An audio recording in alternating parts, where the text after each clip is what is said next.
They must said be it couldn't be cautious. The done, walls have that ears. you I couldn't break a understand all Nazi along, but officer's faith with a stay breakfast vigilant. plate. Forward, steady But on now. a freezing Got it. Move December to the morning front. in Watch the edge 1944, there. that's exactly what Must stay happened. vigilant. And it Tomorrow is all all. started with 6 strips of American bacon.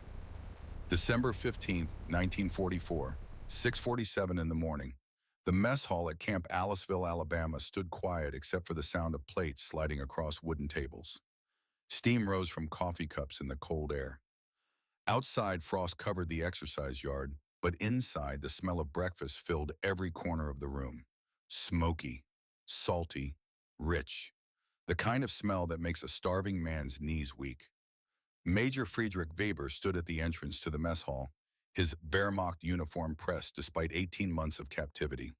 38 years old. Iron cross pinned to his chest. Career officer who had commanded 600 men across the deserts of North Africa. A man who had watched soldiers die with nothing but sand for graves. A man who had survived on rations so poor they turned his stomach green. A man who thought he had seen everything war could throw at him. Then he saw the plate, 6 strips of bacon, thick cut, still sizzling. The fat translucent at the edges, crispy in the center. Next to it, 3 eggs cooked over easy yolks, golden and perfect. A slice of white bread, soft and fresh, with real butter melting into it. And coffee, real coffee. Not the burnt grain substitute they drank in the Africa Corps. The smell of it hit Friedrich like a physical force. His hands were not trembling from the cold. They were trembling from something else. Confusion mixed with rage, mixed with and a hunger so deep it felt like drowning. Across from him on the other side of the serving line sat Sergeant Jack Morrison. Everyone called him Buck. 42 years old, 6'2", weathered face that spoke of decades under the Texas sun. Cowboy boots worn beneath his military uniform against regulations, but nobody said a word about it. He was eating the exact same breakfast, same bacon, same eggs, same white bread, same coffee, not different food for guards, not better rations for Americans. The exact same plate. Buck looked up, caught Friedrich, staring and smiled. That slow Texas smile that somehow made you feel like you were in on a joke you didn't understand yet. Son, eat the Buck, he said, his drawl stretching the word into 2 syllables. You gonna eat that bacon or just stare at it? We got 200 pounds coming in tomorrow. We throw out more than you probably ate in a year. 200 pounds coming tomorrow. Throw out more than you ate in a year. The words hung in the air like smoke. Friedrich's mind struggled to process them. In North Africa, men had killed each other over a handful of dried dates. In the prison camps crossing the Atlantic, fights broke out over crusts of moldy bread. Back in Germany, if the letters were true, families were eating soup made from turnips and hope.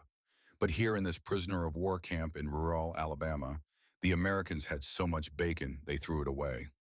Friedrich had been taught, had believed with every fiber of his being that America was weak, broken, starving. The Great Depression had destroyed them. Their economy had collapsed. Their people stood in bread lines, hollow-eyed and desperate. This was what the newspapers said, what the radio broadcasts promised, what the propaganda films showed in grainy black and white. America was soft, decadent, dying.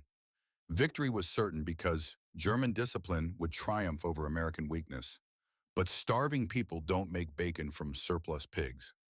Friedrich Weber had joined the Wehrmacht in 1932 when he was 26 years old. Before that, he studied engineering at the University of Stuttgart. His father owned a small metalworking factory, middle-class family, good German stock. When Hitler came to power, Friedrich's father said it was about order, about Germany taking its rightful place in the world, about strong men making hard decisions. Friedrich believed him, believed in the cause, believed in the mission. He served in Poland in 1939, France in 1940, then North Africa under Rommel in 1942. He was good at his job, efficient, disciplined. He earned his Iron Cross pulling 3 wounded men from a burning half-track outside Tobruk. The medal on his chest represented everything he thought mattered: duty, sacrifice, the willingness to die for something larger than yourself. He had a wife, Margaret, 36 years old now, if she was still alive. 2 sons, Klaus 12, Werner 9. He kept their photograph in his breast pocket wrapped in wax paper to protect it from the elements. In the photo taken in 1942 before he shipped out, they smiled at the camera. His sons wore matching sailor suits. Margaret's hair was pinned up in the style of the time. They looked happy. They looked like they believed in the future. Friedrich had not seen them in 3 years. Not since May of 1943, when British forces overran his position outside Tunis. 18 months of transit. Algeria to Gibraltar. Gibraltar to New York. New York to Alabama. 18 months of being moved like cargo, processed like livestock, wondering if his family even knew he was alive. And now he stood in a warm mess hall looking at more food than he had seen in 3 years, while somewhere across the ocean, his wife and sons ate sawdust bread. If you served in World War II, or if your father did, you know what I'm about to tell you isn't just history. It's a lesson about what makes America different. Stay with me, because what happened next changed not just one German officer, but helped change the entire war. Drop a comment if you remember what real American bacon tasted like in the 1940s. My grandfather said you could smell it a mile away on a Texas morning. What Friedrich didn't know was that this breakfast would lead to a choice between his iron cross and his conscience, a choice between everything he had been taught and everything he was about to learn. But that moment was still 3 weeks away. First, he had to survive the smell of bacon he refused to eat. Camp Aliceville had been built in 1942, carved out of Alabama farmland about 90 miles west of Birmingham. At its peak, it held over 6,000 German prisoners of war. The camp sprawled across acres of red clay and scrub pine, barracks arranged in neat rows, guard towers at regular intervals, fences topped with wire. But compared to the camps Friedrich had heard about, the camps where prisoners froze and starved, this place looked almost comfortable. The barracks had roofs that didn't leak. The bunks had mattresses. There was a medical clinic, a recreation area, hot showers. The officers section held 47 German officers separated from the enlisted men by protocol and barbed wire. Officers were not required to work under the Geneva Convention. They received the same rations as American troops of equivalent rank. They were to be treated with respect for their rank, even in captivity. On paper, these rules sounded civilized. In practice, they created a strange kind of prison where German officers lived in limbo. Not free, but not exactly suffering. Not starving, but not exactly comfortable. Just waiting. Waiting for the war to end. Waiting to go home. Waiting for news that rarely came. Many of the American guards at Camp Aliceville were men too old for combat or too essential to farm production to spare for the front lines. Local men who volunteered after Pearl Harbor, who wanted to serve but ended up watching prisoners instead of fighting them. Men like Buck Morrison. Buck had grown up on a ranch outside Amarillo, Texas. 3,500 acres of grassland where his family raised Angus cattle and grew wheat. Been in the Morrison family since 1889. When he volunteered after Pearl Harbor, the Army stationed him at Camp Aliceville. He bought a small property nearby, just 80 acres. Not like his family's Texas spread, but enough to raise cattle and remember home. He named it Morrison Ranch after the land he'd left behind. He knew cattle, knew horses, knew the land. He understood stubbornness the way only a man who works with animals can understand it. When Pearl Harbor happened, Buck was 40 years old. Too old for combat infantry, but he volunteered anyway. Told the recruiter he could handle livestock and figured German prisoners couldn't be much more difficult than longhorn steers. The Army sent him to Camp Aliceville because they needed men who could maintain order without losing their heads. Men who had lived long enough to know that violence was usually the last option, not the first. Buck had lost someone to this war. His sister's boy, Tommy Morrison, 19 years old, died on Omaha Beach on June 6, 1944. Buck got the telegram in July, sat on his porch and cried for the first time since his father passed. Tommy had been like a son to him. Used to come to the ranch every summer, learned to rope cattle, learned to break horses, learned what it meant to work land that had been in your family for generations. Tommy's last letter, written 2 weeks before D-Day, sat folded in Buck's footlocker. In it, Tommy wrote, "Uncle Buck, I'm not fighting Germans. I'm fighting for the idea that all men are equal, that freedom matters more than power. Pray for me. I'll see you when this is over." But Tommy didn't make it over. And now Buck Morrison spent his days guarding the same kind of men who killed his nephew. He should have hated them. By every measure of justice and grief, he should have wanted them to suffer. He didn't. Because Buck had learned something from 30 years of ranching. You can't force an animal to trust you. You have to show them you're worth trusting. And these German officers, proud and starving and stubborn, they were like prize bulls in a pen. You could beat them and they'd just get meaner. Or you could show them good feed in open sky and they'd follow you anywhere. Buck had a plan for these Nazi officers. It wasn't in any army manual. It wasn't even legal, strictly speaking, but it would work better than any interrogation, better than any punishment. All he needed was time and bacon. The standoff began on December 14th and lasted 9 days. 9 days where 47 German officers stared at American abundance and refused to touch it. 9 days where plates of bacon and eggs arrived 3 times a day and returned to the kitchen untouched. 9 days where the smell of food filled the barracks and made men's stomachs cramp with hunger. But pride kept their hands still. Friedrich gave the order on that first morning. He stood in front of his fellow officers still wearing his Iron Cross and spoke in German so the American guards wouldn't understand. Gentlemen, we will not touch American food. We are German officers. We maintain our dignity. The men nodded. Some looked relieved to have clear direction. Others looked at the bacon with naked longing, but said nothing. They were military men. They followed orders. Buck watched through the mess hall window, chewing on a piece of bacon, and said nothing. Just smiled and nodded to the kitchen staff. Keep bringing the food. They'll break. Eventually. By day 3, the first cracks appeared. Not in Friedrich, but in the younger officers. The ones who had been captured early in the war. The ones who barely remembered what real food tasted like. Lieutenant Hans Meyer was 22 years old. From Bavaria. Son of a butcher. He had been in the Wehrmacht for only 2 years before being captured in Tunisia. He was the youngest officer in the camp, and he looked it. Thin face, wide eyes, hands that shook slightly when he thought nobody was watching. On the morning of day 3, Buck added steak to the breakfast menu. T-bone thigh, grilled medium rare. The smell of it filled the mess hall like a fog. Rich and bloody and impossible to ignore. Baked potatoes with butter. Gravy made from real beef drippings. The kind of meal men dreamed about in foxholes. Hans Meyer stared at that steak like a man drowning stares at a rope. Captain Otto Richter noticed. Otto was 35. Luftwaffe pilot, hardcore believer. The kind of man who quoted Mein Kampf in casual conversation and meant it. He sat next to Hans and spoke quietly in German. This is a test, Meyer. They are trying to break us with luxury. Real soldiers eat nothing before betraying their principles. Hans said nothing, just kept staring at the steak. But Otto's words spread through the officers like a virus. This is a test. This is psychological warfare. The Americans want to make us weak, want to prove we have no discipline. Every bite of bacon is a surrender. Every sip of real coffee is a betrayal. By day 6, 30 officers fainted during morning roll call. Malnutrition. The camp doctor, an American captain named Henderson, examined them and shook his head. Recommended they be forced to eat. Geneva Convention or not, starving prisoners would create an international incident.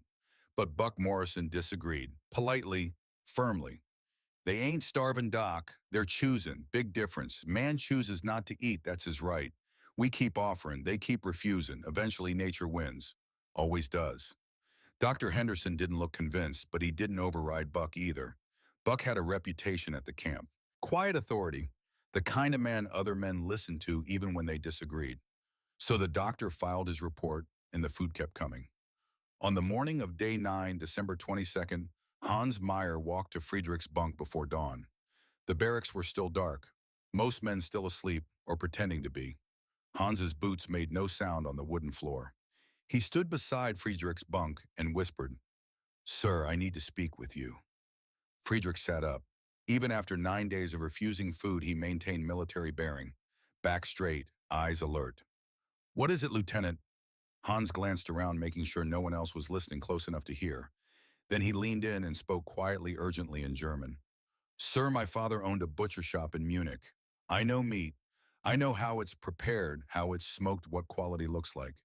That bacon they serve us every morning is not speck. It's not like anything we have in Germany. It's better, thicker. The smoke is different. The fat content is different. And yesterday I saw them deliver the pigs. Friedrich's eyes narrowed. What pigs? The smokehouse behind the kitchen, sir. I was on work detail cleaning the recreation yard. A truck came.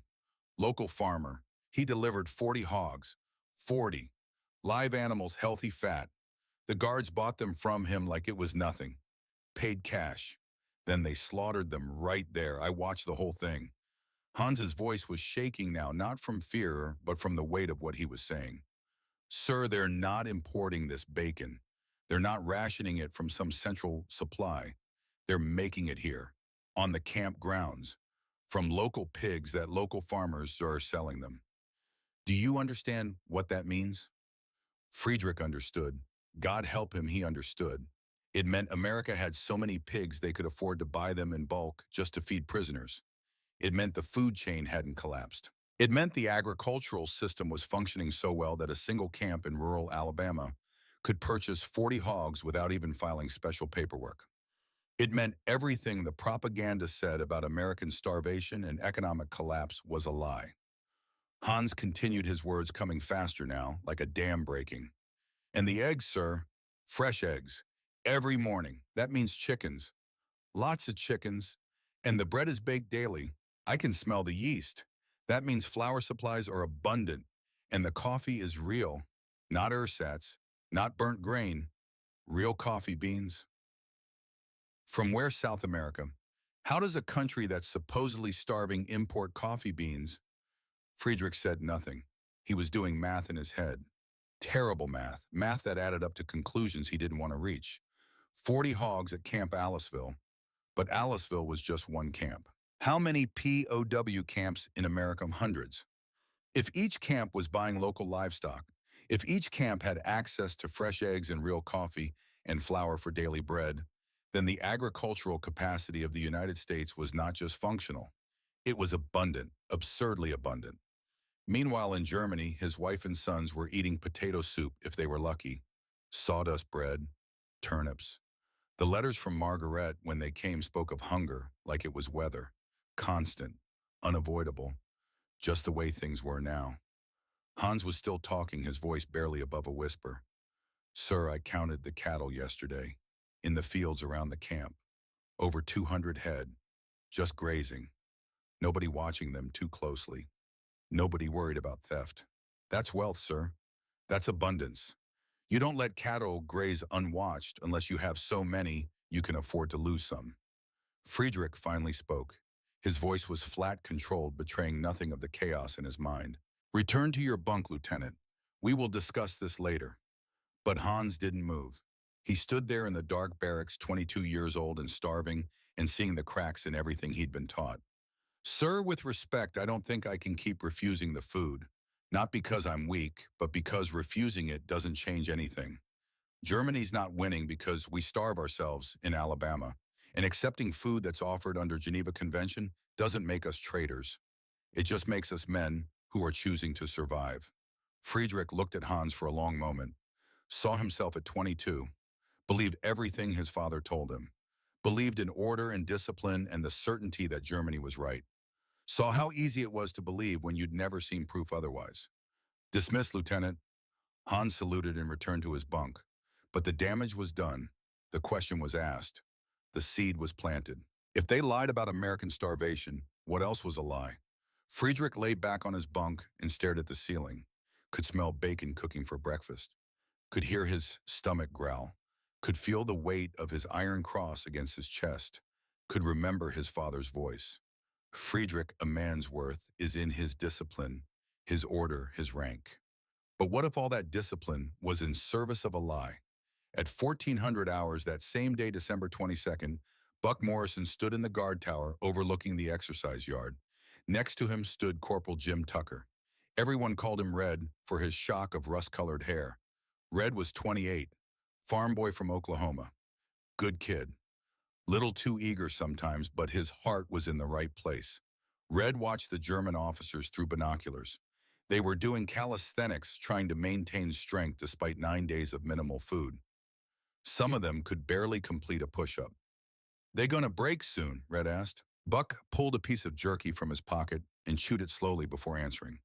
"Not yet, but they will. You can only fight bacon for so long. I've seen it before. Not with prisoners, with stubborn bulls. You don't force them.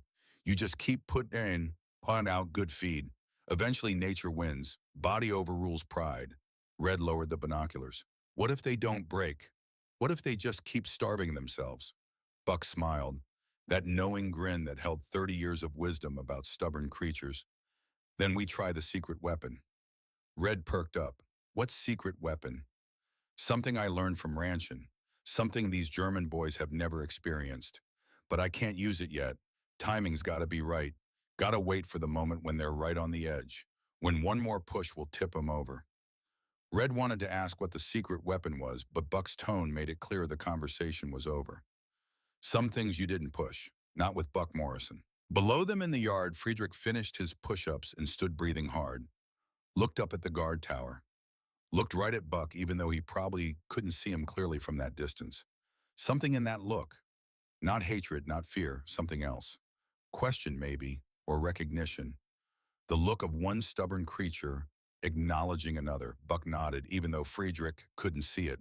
The standoff continued, but it wouldn't last much longer, because Buck Morrison knew something these German officers didn't know yet. Knew it in his bones the way you know winter's coming when you feel the first cold wind. Christmas was 2 days away, and Buck had plans. Plans that would violate every regulation in the Army handbook. Plans that would change everything. Plans that involved horses, an open sky, and Texas barbecue. Plans that would break the Reich with kindness. The morning of December 23rd broke cold and gray over Camp Aliceville. Frost covered the exercise yard in a thin white sheet that crunched beneath boots. Inside the officers' barracks, 47 German men woke to the same reality they had faced for 10 days now. The smell of bacon drifting through the camp, the gnawing emptiness in their bellies, the weight of a choice that grew heavier every morning. Friedrich Weber sat on the edge of his bunk and pulled on his boots. His hands moved automatically through the familiar motions, but his mind was elsewhere, thinking about what Hans Meyer had said. 40 hogs delivered like it was nothing, cattle grazing unwatched, the mathematics of abundance that didn't match anything they had been taught about American collapse. Around him, other officers stirred, some dressed in silence, others spoke quietly in German, careful to keep their voices low. The barracks had divided itself into invisible territories over the past 10 days. Those who agreed with the hunger strike, those who questioned it, those who stayed silent and waited to see which way the wind would blow. Captain Otto Richter was already awake, already dressed, standing at the window, watching the sunrise over Alabama farmland. He turned when he heard Friedrich stand. "Another day, Major Weber," Otto said. His voice carried that particular tone of satisfaction that comes from suffering for a cause you believe in. "Another day we show these Americans that German discipline cannot be broken by their decadent luxury." Friedrich said nothing, just finished lacing his boots and stood. Through the window he could see smoke rising from the camp kitchen. Could smell not just bacon now, but something else. Something sweeter. Cinnamon maybe. Or vanilla. Baking bread perhaps with sugar and spices. Christmas was 2 days away. The Americans were preparing something special. Otto noticed Friedrich's silence and stepped closer. Lowered his voice so only Friedrich could hear. "You're wavering, aren't you? I can see it. The hunger is making you weak." Friedrich met Otto's eyes. "I'm not weak. I'm thinking. Thinking is what weak men do when they should be acting. We made our choice. We stick to it. That's discipline. Discipline in service of what, Otto? We're not fighting a battle here. We're not defending territory. We're just refusing to eat food that's being offered under Geneva Convention. What does that prove?" Otto's face hardened. "It proves we are not animals to be fattened in a pen. It proves we maintain our dignity even in captivity. Every day we refuse their food, it is a victory for German spirit over American materialism." Friedrich turned away. Couldn't argue with Otto when he got like this. The man had built his entire identity around the idea that suffering equaled virtue, that denial proved strength. Trying to reason with him was like trying to reason with a stone. But Otto wasn't finished. He followed Friedrich toward the door, still speaking in that low, urgent tone. "You're the senior officer here, Weber. The men look to you. If you break, they all break. And then what? Then we're just grateful prisoners eating their food and thanking them for their generosity. Is that what you want, to be grateful to the people who bombed our cities? Friedrich stopped at the door, turned back. The Americans didn't bomb our cities, Otto. The British did, the Soviets did, and we bombed theirs first. You want someone to blame for the state of Germany, look in a mirror. The words came out harsher than Friedrich intended, but once spoken, they hung in the air like gun smoke. Otto's face went pale, then red. Around them, other officers pretended not to listen, but listened anyway. You're a traitor, Otto whispered. No, I'm a man who's tired of starving for no reason. Friedrich walked out before Otto could respond, stepped into the cold December morning and breathed deeply. The air smelled like winter and bacon and something else, something like possibility. Morning roll call happened at 0600. The German officers lined up in the exercise yard while American guards counted them. Standard procedure, every morning same routine. But today felt different. Friedrich could feel it, could see it in the way some of the younger officers swayed on their feet, could hear it in the way their stomachs growled loud enough to echo off the barracks walls. Buck Morrison stood to the side watching, but not interfering, just observing, taking notes on a clipboard. Friedrich caught his eye for a moment. Buck nodded. Nothing threatening in it, just acknowledgement, man to man.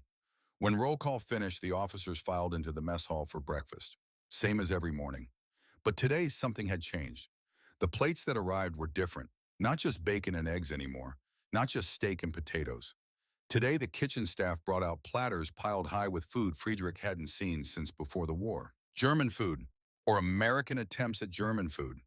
Bratwurst, sauerkraut, dark rye bread, potato pancakes.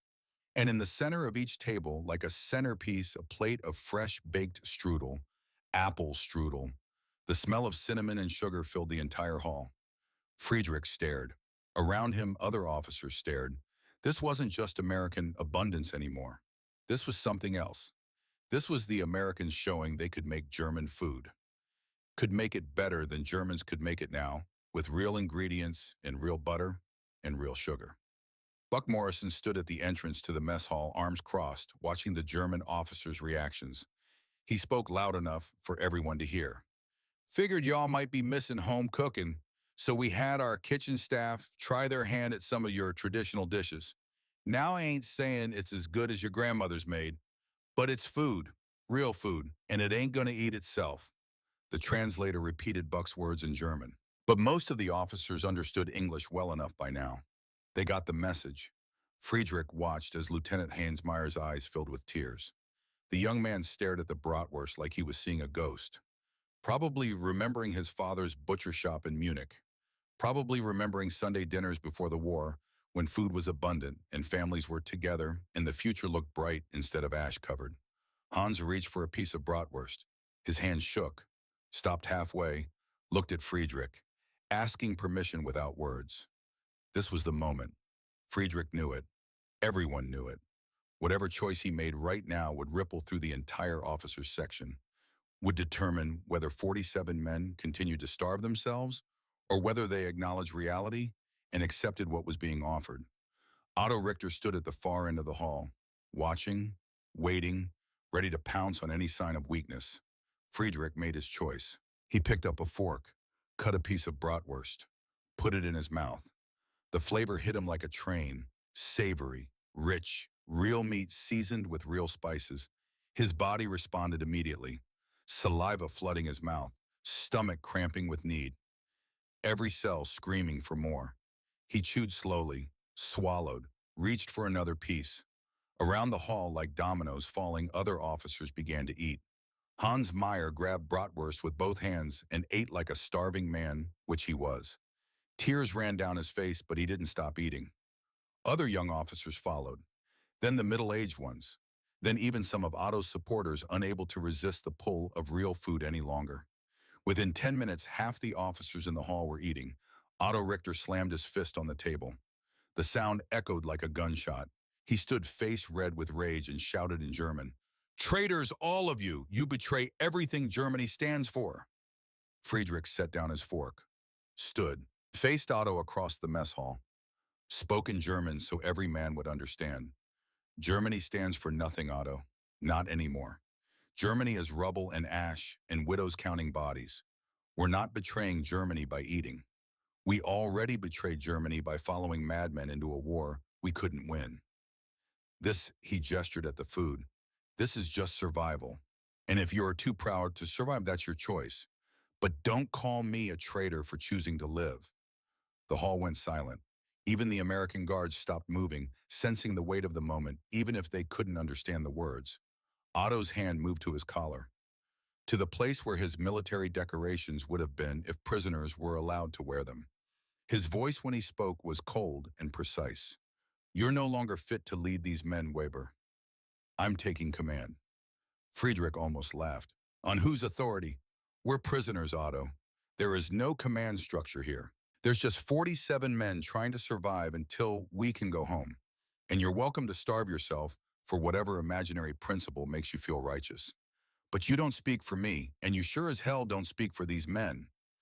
He looked around the hall, at the officers who were eating, at the ones who weren't, at the young and the old, and the believers and the questioners. Any man here who wants to keep refusing food, that's his right. Any man who wants to eat, that's his right too. We're prisoners, not monks. There's no virtue in starvation.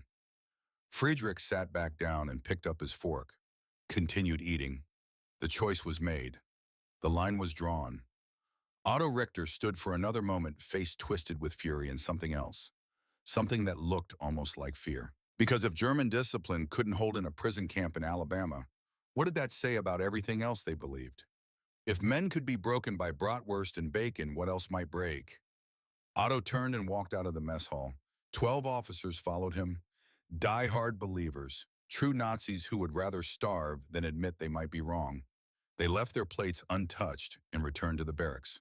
That left 35 officers eating. 35 men who chose survival over ideology, who chose strudel over suffering. Friedrich finished his bratwurst and reached for a potato pancake. Across the table, Hans Meyer was working on his third helping, eating with the single-minded determination of youth. The kid looked up, caught Friedrich's eye, and nodded. Thank you, the gesture said, for giving us permission to be human. Buck Morrison still stood at the entrance to the mess hall, still watching.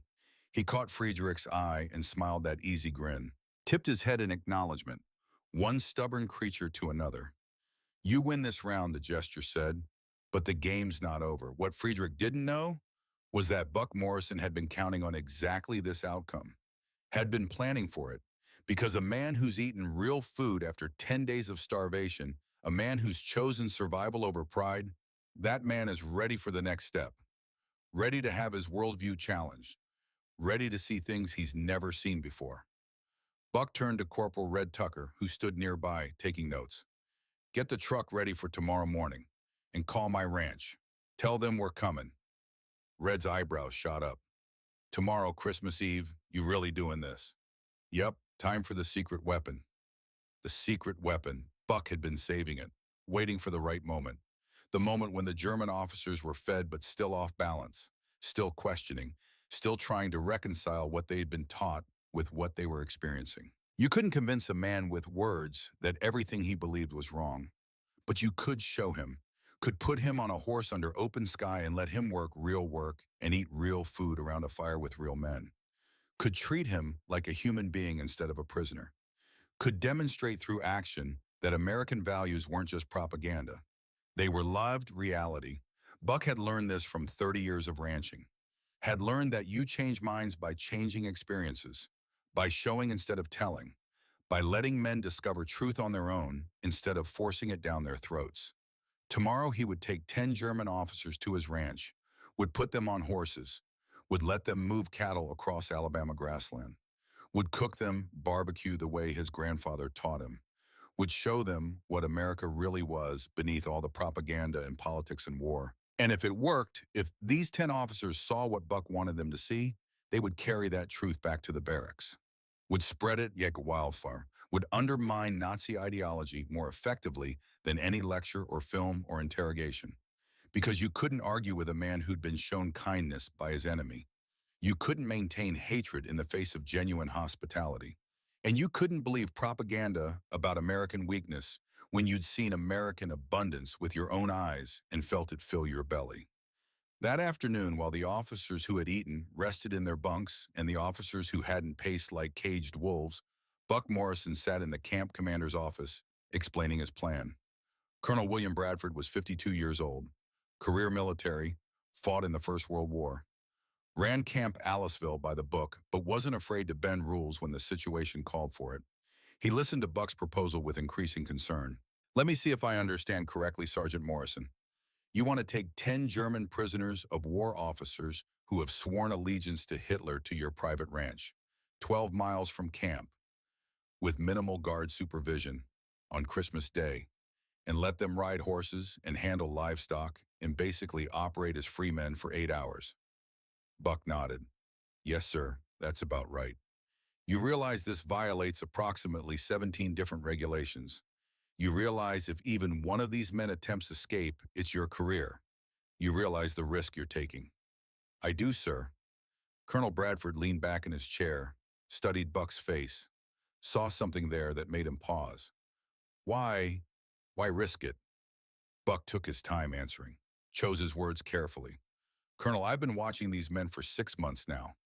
Watch them go from arrogant to confused to desperate. Watch them starve themselves over pride.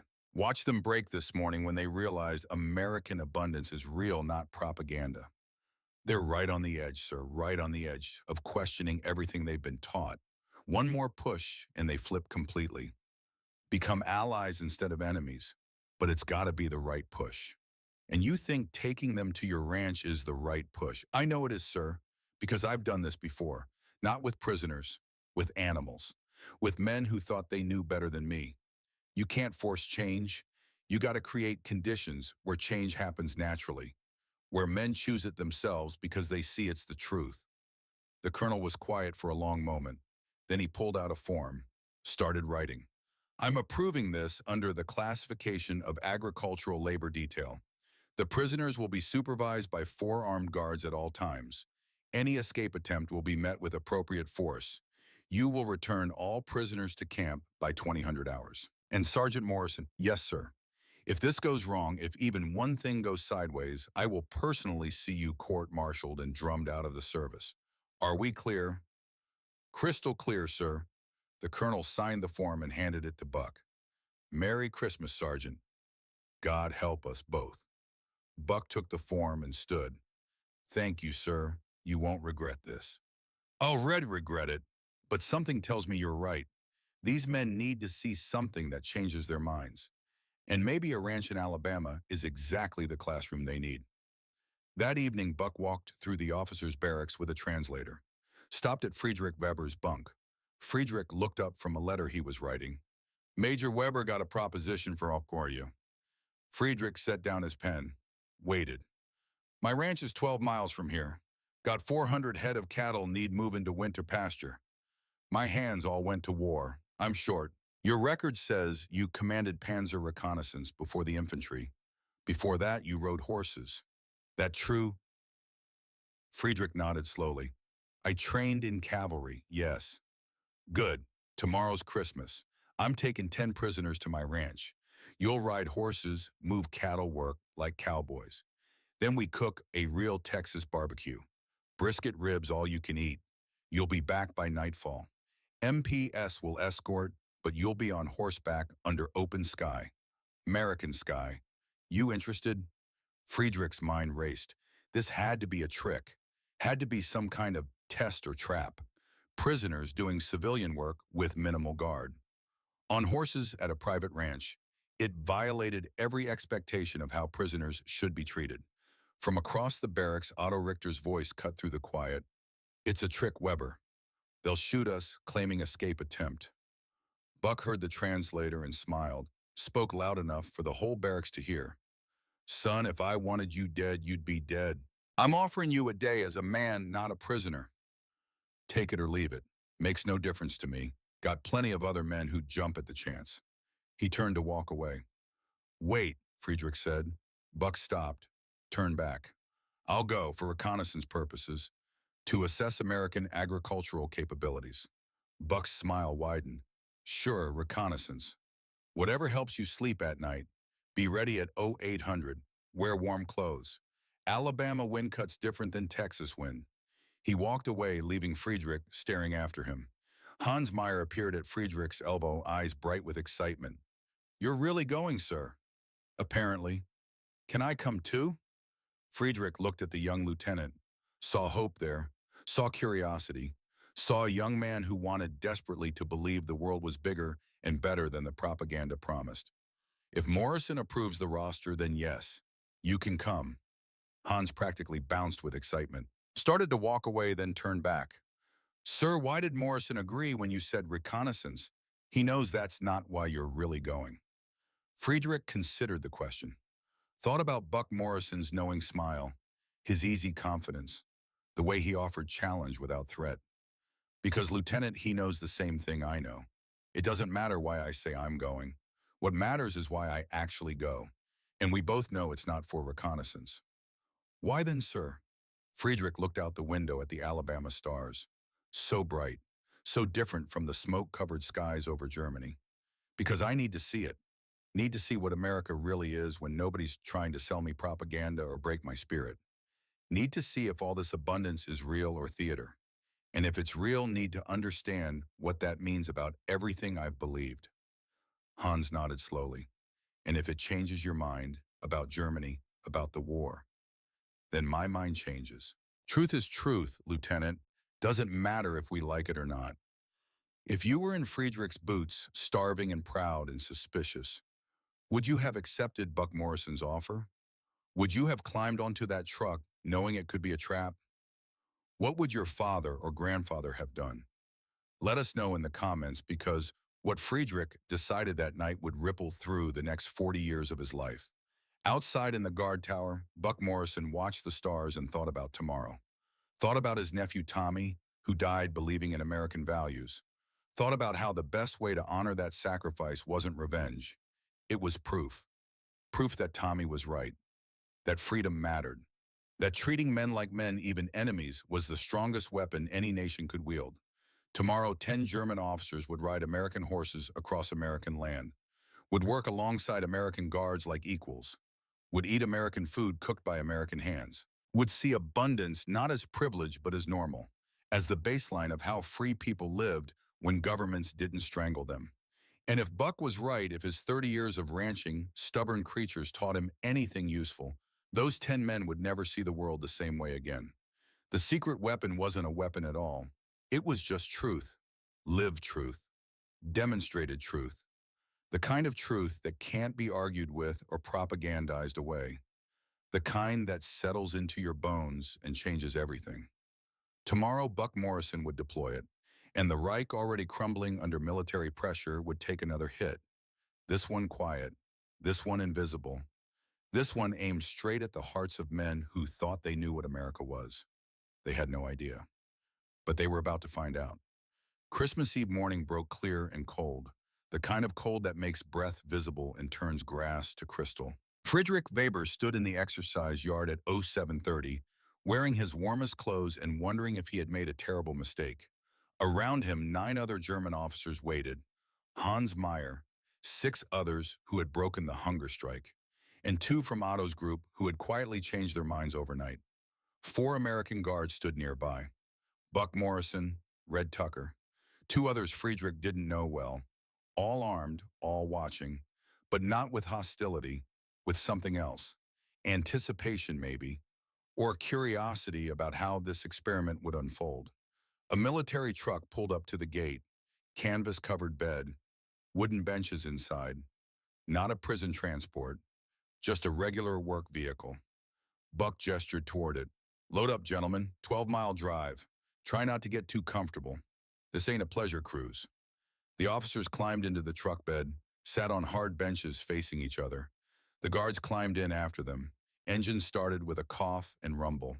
Then they were moving, out through the camp gates, past the guard towers, onto Alabama back roads that wound through farmland. Friedrich watched through the canvas opening as Camp Aliceville disappeared behind them. Watched fences and barbed wire give way to farmland, fields stretching to horizons, cattle grazing in winter pastures, farmhouses with smoke rising from chimneys. America, the real America, not the one in propaganda films, Not the one in newspaper articles about bread lines and depression, just regular rural America on Christmas Eve morning. Hans Meyer sat across from Friedrich, practically vibrating with excitement. The young man hadn't stopped smiling since they left camp. First time outside the wire in 18 months. First time breathing air that didn't smell like confinement. Sir, Hans whispered in German, look at the cattle. So many. And they're fat, healthy. Nobody's slaughtering them for emergency rations. They're just grazing like it's peacetime. Friedrich nodded. He saw it. Saw the abundance that Hans saw. Saw what it meant. The truck drove for 40 minutes through countryside that could have been Germany, if not for the red clay soil and pine trees. Rolling hills, small towns, churches with white steeples. Finally, they turned onto a dirt road marked by a simple wooden sign. Morrison Ranch. The truck rumbled down the road for another 10 minutes before the ranch came into view. And when it did, Friedrich felt something in his chest tighten. It was beautiful, not grand or ostentatious, just honest and functional and clearly loved. Main house built from local stone. Barn larger than the house painted red with white trim. Corrals with split rail fencing. Equipment sheds. A smokehouse with thin smoke rising. And everywhere space. Open space. Land that rolled away in all directions. Land that spoke of freedom and possibility. 400 head of Angus cattle grazed in the distance. Black shapes against brown grass and blue sky. More cattle than Friedrich had seen in one place since before the war. More wealth in beef than most German towns could claim now. Buck Morrison climbed out of the truck and stretched, breathed deep like a man coming home after a long journey. Welcome to Morrison Ranch. Bought this place when they stationed me here in '42. Named it after my family's spread back in Texas. 3,500 acres we had there. This here's just 80 acres, but it's mine. I was born on Texas land. My children were born there. My wife's buried on that hill under the oak tree back home. He gestured vaguely toward the horizon, toward Texas, somewhere far beyond. Buck continued, his voice taking on a different quality. Softer, more personal. Lost my nephew this year at Normandy. Tommy Morrison, 19 years old. Died on Omaha Beach fighting Germans. I got the telegram in July. Sat on that porch and cried for the first time since my father passed. The German officers went very still. This was not what they expected, not accusation, not blame, just fact, stated plainly, creating a space for truth between enemies. Buck looked at each of them in turn. Tommy wrote me a letter before he shipped out. Said he wasn't fighting Germans. Said he was fighting for the idea that all men are equal. That freedom matters more than power. He believed that, died believing it, and standing here today, looking at you men, I figure the best way I can honor his memory is to prove he was right, that you can turn enemies into something better, into men who understand what freedom actually looks like. He turned toward the barn. Now, y'all came here to work, so let's work. We got 400 cattle need moving to winter pasture. We do it on horseback. The old way, the real way. Follow me. They walked to the barn. Inside, horses waited. Quarter horses. Strong and well-trained, saddles already on, ready to ride. Buck pointed to each horse as he introduced them. That's liberty. That's justice. That's freedom. That's courage. Yeah, I name my horses after American values. My grandfather's idea said if you're going to spend 8 hours a day with something, might as well let it remind you what matters. Friedrich was assigned Liberty, a chestnut mare with kind eyes and a patient disposition. He approached slowly, put his hand on her neck, felt her warmth through the winter air. The horse turned her head and looked at him, not challenging, just acknowledging. It had been 4 years since Friedrich last sat on a horse, 4 years since he commanded cavalry reconnaissance before the Wehrmacht shifted to mechanized units. 4 years since he felt leather reins in his hands and the rhythm of a living creature beneath him. He put his foot in the stirrup, swung up, settled into the saddle, and something in him that had been locked tight for years suddenly loosened. Not broke, just softened, like ice beginning to thaw. Hans Meyer mounted his horse with less grace but equal enthusiasm. The other officers followed, some confident, some nervous, all transformed by the simple act of being on horseback instead of behind barbed wire. Buck Morrison watched them mount up with satisfaction. Then he swung onto his own horse, a big gray gelding named Independence, and looked at his unlikely crew of cowboys. All right then, cattle are in the east pasture. We're moving them west. Stay together. Follow my lead. Try not to fall off. Let's ride. He touched his heels to Independence's flanks, and the horse moved forward. The others followed. 10 German prisoners of war and 4 American guards riding across Alabama grassland on Christmas Eve, about to do work that had nothing to do with war and everything to do with life. The ride to the east pasture took 30 minutes. 30 minutes of open sky and cold wind and the sound of hoofbeats on frozen ground. Friedrich rode in silence, taking it all in. The vastness of the land, the clean air, the absence of fences or walls or restrictions. For 30 minutes he was not a prisoner. He was just a man on a horse doing work that mattered. When they reached the cattle, Buck Morrison demonstrated what needed to be done. How to approach the herd without spooking them.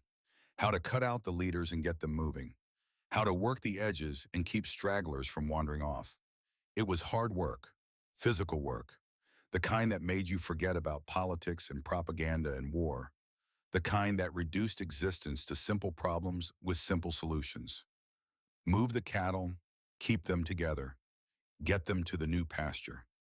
Friedrich found himself working alongside Red Tucker, the young corporal from Oklahoma. They rode side by side, pushing a group of stubborn cows who didn't want to leave their current grass. Red spoke without looking at Friedrich, just talked to the air like he was thinking out loud. My daddy raised cattle back in Oklahoma, lost the farm in '32. Depression hit us hard. We moved to California looking for work, picked fruit for 2 years, nearly starved. Then things got better. New Deal programs, government buying beef. Suddenly farmers had money again. By '38 we were back on our feet. By '41 we were doing good. War economy brought jobs, brought purpose. Now I'm here riding alongside a German officer moving cattle on Christmas Eve. Life's strange, ain't it? Friedrich didn't know what to say, didn't know if he was supposed to say anything, so he just nodded. Red continued, point is, we were starving in '32. Really starving. I remember being so hungry I ate grass, literally ate grass to fill my stomach. But we came back from that, got stronger, built something better. That's America. We fall down, we get back up, we build. And we got so much now that we can afford to feed prisoners the same food we eat. That ain't propaganda. That's just where we are. They rode in silence after that, but something had shifted. Some small wall had come down. Between enemies, between nations, between men who had more in common than they had differences. By noon the cattle were moved. 400 head now, grazing in winter pasture, where the grass was still good and water was accessible. The job was done. The men sat on their horses, sweating despite the cold, feeling the satisfaction of work completed. Buck Morrison pulled out his pocket watch, checked the time. Right on schedule. Now comes the best part. We eat. They rode back to the main ranch, dismounted, tied the horses, and followed Buck to a spot behind the barn where a massive brick barbecue pit sat like an altar to the gods of smoke and meat. The pit was already hot, had been since dawn. Inside, wrapped in butcher paper and foil brisket, had been smoking for 14 hours. Buck pulled out the brisket, unwrapped it. The smell that rose was enough to make strong men weak. Smoke and beef and rendered fat and spices that had melded together into something approaching the divine. The bark on the outside was dark and crispy. The meat inside was tender enough to pull apart with fingers. Texas barbecue, Buck said simply, the way my grandfather taught me, the way his grandfather taught him. You smoke it low and slow, 14 hours. Don't rush it. Good things take time. He cut into the brisket. Juice ran, steam rose. He sliced thick pieces and laid them on plates. Then he pulled out pork ribs, then sausage, then sides, beans cooked with bacon, cornbread with real butter, potato salad made with real mayonnaise, coleslaw, pickles. He handed plates to the German officers. Same plates he gave to the American guards. Same food, same portions. No difference between captor and captive here. Just men who work together now eating together. Friedrich took his plate and found a place to sit on a bench near the pit. The warmth from the fire felt good on his face. He picked up a rib, looked at it, could see the smoke ring, that pink layer just beneath the surface that proved slow cooking, could see fat glistening, could smell hickory and oak and meat. He bit into it, and everything changed. The flavor was unlike anything Friedrich had experienced, rich and smoky and sweet and savory all at once. The meat fell off the bone. The fat melted on his tongue.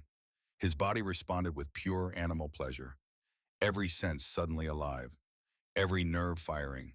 This was not just food, this was proof. Proof of abundance, proof of skill, proof of a culture that valued quality and time and tradition. He couldn't stop.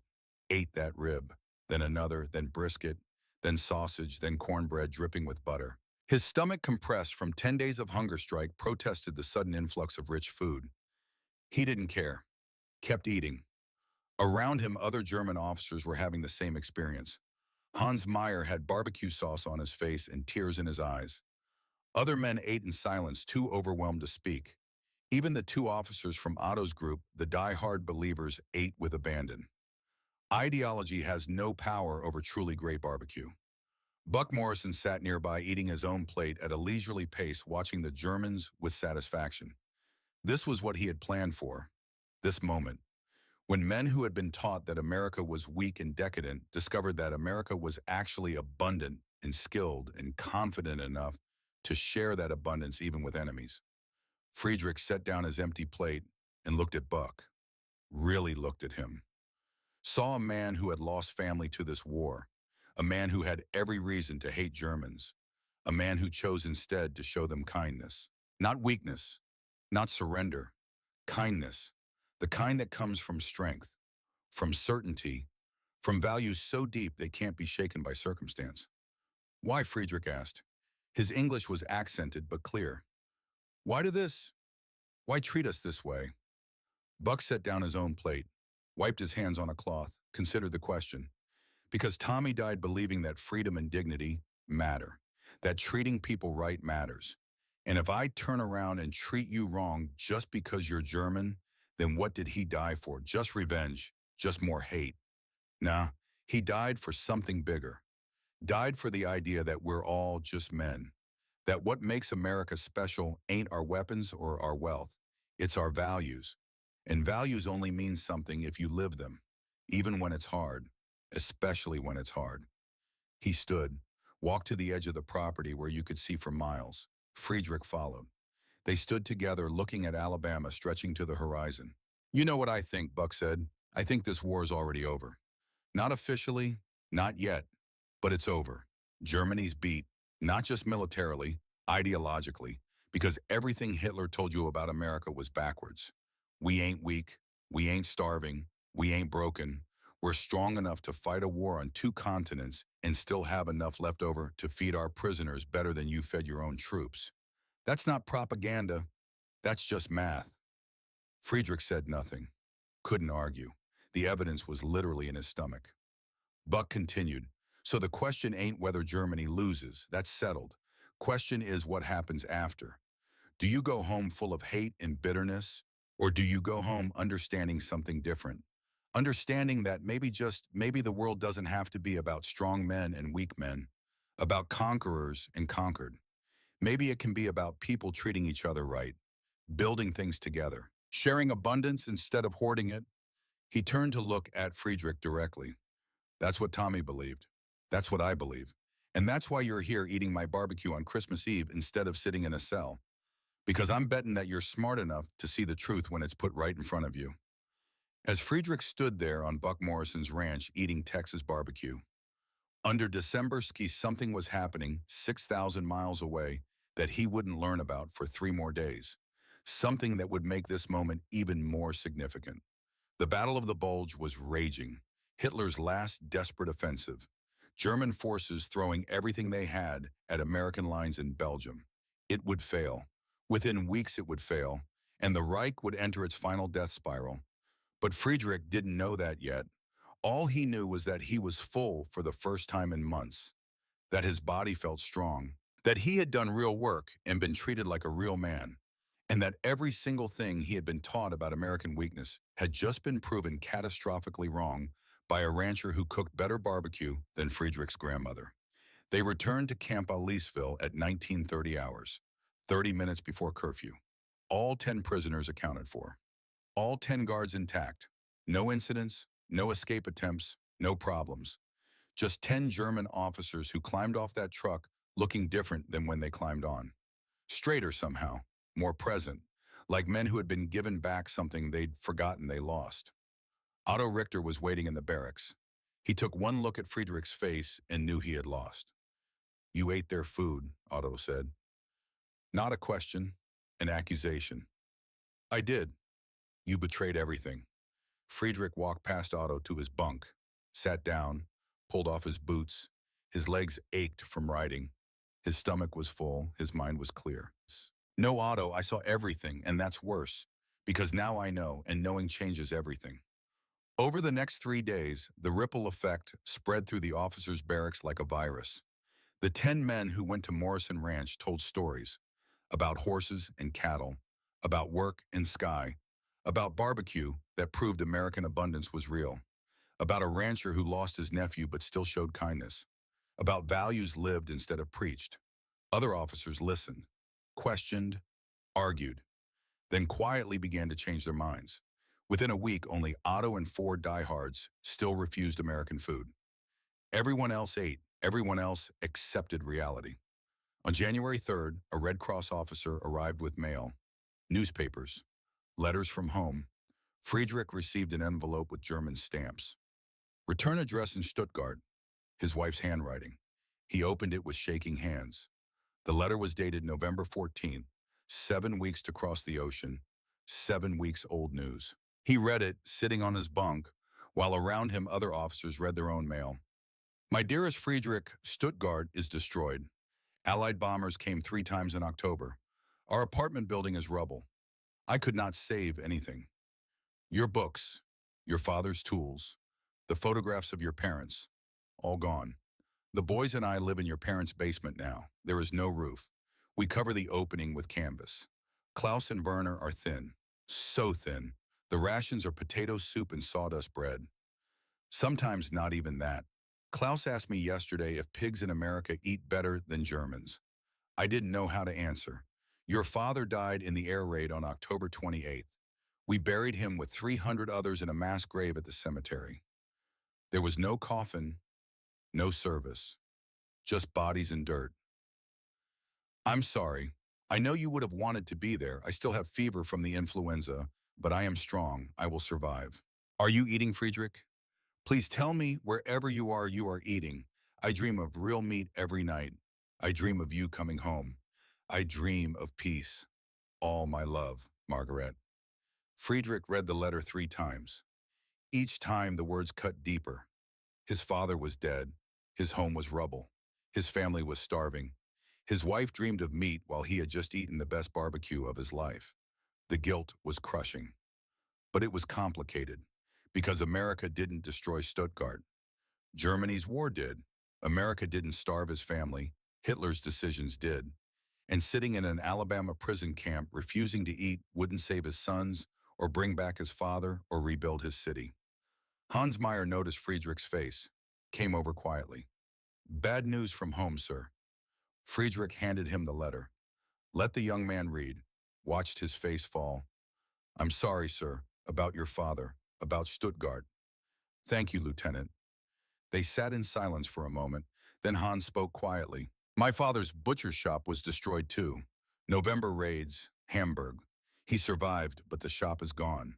40 years of work, just gone.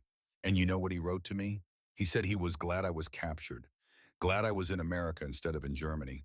Because at least in America, I'm safe. At least in America, I'm fed. What kind of world is it when a German father is grateful his son is a prisoner?" Friedrich had no answer. They sat together in grief that was complicated by shame, by the recognition that they were prisoners who lived better than their own families, by the knowledge that everything they had believed and fought for had led to this: rubble and starvation and widows counting bodies. If you believe America's greatest strength is our values, not our weapons, share this video.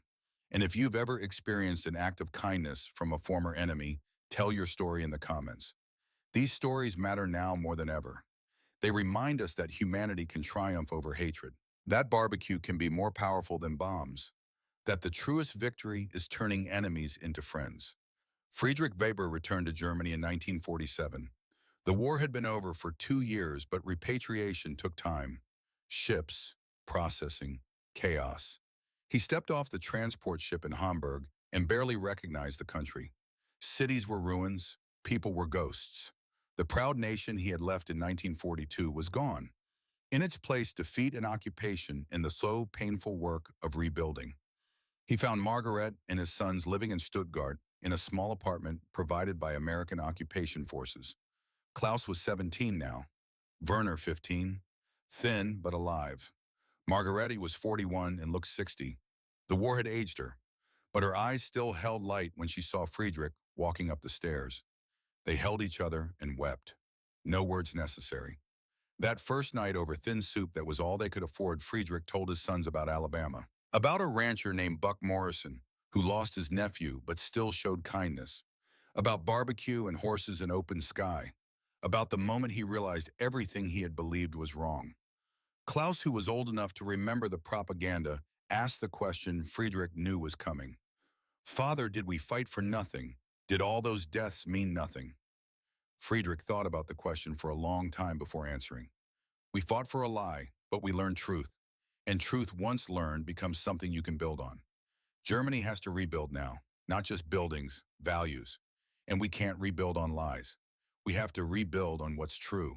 Democracy, freedom, human dignity, the things America showed me in a prison camp. Those are the foundation.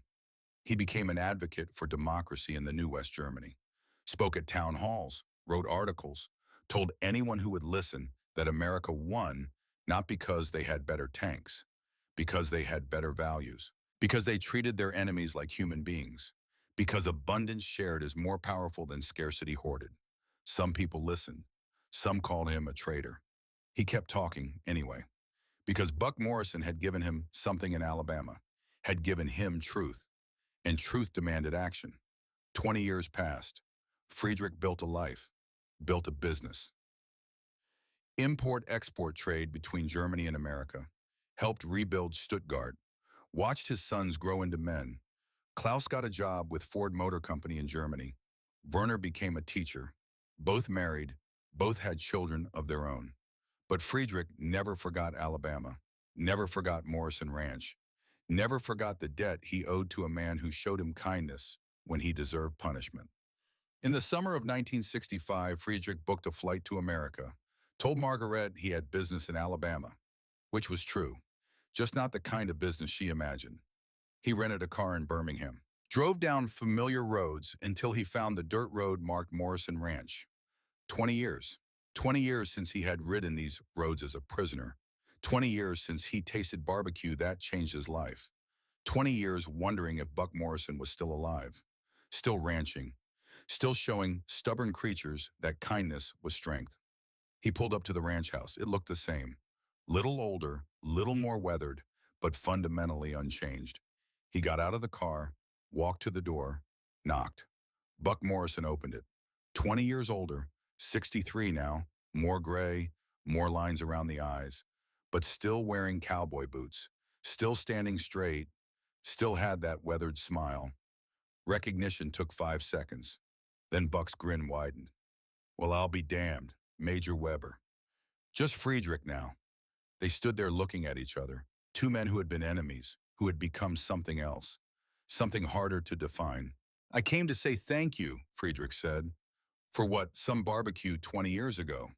For showing me that everything I believed was a lie and that the truth was better. Buck stepped aside. Come in. Let's have some bourbon. Real Kentucky bourbon. You drink bourbon now. I learned in America. They sat on Buck's porch overlooking land that stretched to horizons, drank whiskey and talked like old friends. Buck told stories about the ranch, about how business had been good after the war, about his children who had grown up and moved away, about ranching in an age of tractors and feedlots.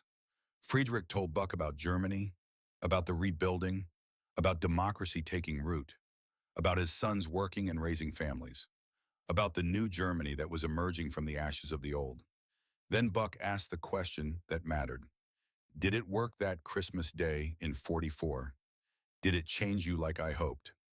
Friedrich set down his bourbon glass, looked out at Alabama's sky that was the same sky he remembered from 20 years ago. You know why I really came to your ranch that day? Not for reconnaissance, not for intelligence. I came because I was starving and confused and desperate to understand how everything I had been taught could be so completely wrong. And you showed me, not with words, with action, with kindness, with barbecue that proved American abundance was real. He turned to look at Buck directly. I went home and became a voice for democracy, told everyone who would listen that American values were the foundation for rebuilding. My son Klaus works for an American company now. Werner teaches his students about freedom and human rights. I helped rebuild Stuttgart using principles I learned from watching Americans treat their enemies with dignity. So yes, it worked. You changed one German officer, and that officer tried to change Germany. I don't know if I succeeded, but I tried. Because of you. Buck was quiet for a long moment. Then he raised his bourbon glass. To Tommy, who died believing in these values, and to you, Friedrich, who lived to prove he was right. They drank, sat in companionable silence, watched the sun set over Alabama land that had seen so much history, that had taught so many lessons, that stood as proof that some things matter more than victory. Things like kindness, like truth, like treating men like men even when they're enemies. Buck Morrison died in 1979, Friedrich Weber in 1991. But their sons remained friends, visited each other, carried forward the lesson their fathers had learned, that the strongest weapon any nation possesses is not bombs or bullets. It's values, lived values, values strong enough to extend to enemies. In 2015, 50 years after that reunion, Werner Weber visited Morrison Ranch, met Buck's grandson who now ran the place. They raised glasses of bourbon and toasted the men who had turned enemies into friends, who had proved that barbecue could change minds, that horses could heal hatred, that American abundance shared freely was more powerful than any propaganda. This story is true. Not every detail, not every conversation, but the essential truth is real. During World War II, America held 425,000 German prisoners of war, treated them according to Geneva Convention, fed them the same food American troops ate, showed them that American weakness was actually American strength, that democracy worked, that abundance was real, that values mattered.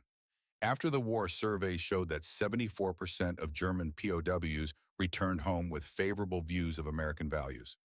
32,000 chose to stay in America, became citizens, raised families, built businesses, became Americans. They didn't break the Reich with bombs alone. They broke it with breakfast, with bacon and barbecue that proved everything Hitler said was backwards, with kindness shown to enemies, with values lived so strongly that even prisoners couldn't deny them. Buck Morrison knew this, used it, deployed the most powerful weapon in the American arsenal, not violence, hospitality, the kind that comes from strength, from certainty, from values so deep that you can extend them even to people who want to kill you. Friedrich Weber learned this, carried it home, tried to rebuild Germany on that foundation, on the understanding that freedom and dignity and human worth matter more than power or conquest or pride. The lesson remains true today. In a world of conflict and division and competing ideologies, the strongest weapon isn't the biggest bomb. It's the willingness to treat enemies like human beings, to show them truth through action, to prove that your values aren't just words, they're the way you live. They broke the Reich with kindness, with 6 strips of bacon and a day on horseback and barbecue cooked low and slow. With a rancher who understood that changing minds required changing experiences, that you can't force truth, you have to show it. And once shown, once tasted, once experienced, truth becomes undeniable, becomes the foundation for everything that follows, becomes the bridge between enemies that transforms them into something better. That's the America Friedrich Weber discovered in 1944. That's the America Buck Morrison represented. That's the America that won the war not just on battlefields, but in hearts and minds. And that's the America we need to remember, now more than ever. Because the most powerful victories aren't won with weapons, they're won with values. With the courage to live those values even when it's hard, especially when it's hard. They broke the Reich with breakfast. And in doing so, they proved that the truest strength isn't in conquest. It's in the kind of abundance that can be shared, the kind of confidence that can show mercy, the kind of values that can turn enemies into friends over a plate of barbecue. That's not just history, that's a lesson. One worth remembering, one worth living, one worth passing down to the next generation so they understand what made America great. Not our weapons, our values. The ones that say every man deserves dignity, every enemy deserves a chance. Every conflict can end not just with victory, but with reconciliation. Buck Morrison taught that lesson with horses and cattle and barbecue. Friedrich Weber learned it and carried it home. And their story, multiplied by thousands of similar stories, helped transform post-war Germany from enemy to ally, from dictatorship to democracy, from Reich to republic.